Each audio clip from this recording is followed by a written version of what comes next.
বিজয় দিবসের আলোচনা সভায় ম্যানচেস্টার টু সিলেট বিমানের ফ্লাইট চালু রাখার জোর দাবি নেপট্রার।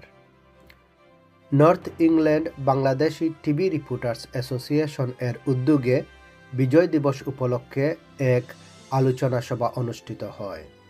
সংগঠনের চেয়ারম্যান এম.জি. কিবরিয়ার সভাপতিত্বে ও সাধারণ সম্পাদক মওদুদ আহমেদের সঞ্চালনায় অনুষ্ঠিত সভায় শুরুতে 52 এর ভাষা আন্দোলন, 69 এর গণ অভ্যুত্থান, 71 এর মুক্তিযুদ্ধ সহ অদ্যাবধি সকল গণতান্ত্রিক আন্দোলনের সকল শহীদানদের স্মরণে 1 মিনিট নীরবতা পালন সহ তাদের আত্মার মাগফিরাত কামনা করা হয়।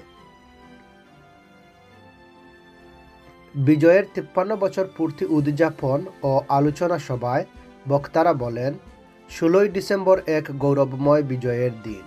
এই দিনটি ইতিহাসের সবচেয়ে উজ্জ্বল অধ্যায়গুলোর একটি। তবে আজকের এই দিনে শুধু আনন্দ নয়, বরং আত্মসমীক্ষারও সময়।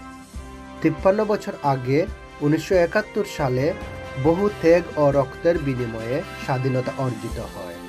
লক্ষ শহীদ ও অসংখ্য মা বোনের আত্মত্যাগের বিনিময়ে এ বিজয়ের এবং স্বাধীনতার মূলে ছিল একটি বৈষম্যহীন, ন্যায়ভিত্তিক ও গণতান্ত্রিক রাষ্ট্র গঠনের স্বপ্ন। কিন্তু আজ স্বাধীনতার 53 বছর পরও আমরা দেখতে পাচ্ছি যে আমাদের সেই স্বপ্ন পূর্ণাঙ্গভাবে বাস্তবায়িত হয়নি। বিশেষ করে বাংলাদেশের অর্জন মহান স্বাধীনতা নিয়ে সভায় বক্তব্য রাখেন সংগঠনের প্রধান উপদেষ্টা ফারুক জোশী, আফজল রব্বানী, গনি আহমেদ চৌধুরী, এম জুনেদ আহমেদ, সহ-সভাপতি তৈয়বুর রহমান শ্যামল, শাহ আব্দুল কাইয়ুম, কোষাধ্যক্ষ দেলোয়ার হোসেন শিবলি, সাংগঠনিক সম্পাদক শাহ মুবাশির আলী, সহ দপ্তর সম্পাদক আকমল হোসেন, সাহিত্য ও সংস্কৃতি সম্পাদক মিজানুর রহমান লিটু, প্রচার ও প্রকাশনা সম্পাদক খালেদ আহমেদ, প্রশিক্ষণ সম্পাদক সৈয়দ জামাল হোসেন মিজান, নির্বাহী সদস্য বশির আহমেদ সহ অনেকে। এছাড়া বক্তারা ম্যানচেস্টার টু সিলেট বিমানের ডাইরেক্ট ফ্লাইট এপ্রিলে বন্ধের পরিকল্পনায় উদ্বেগ প্রকাশ করেন।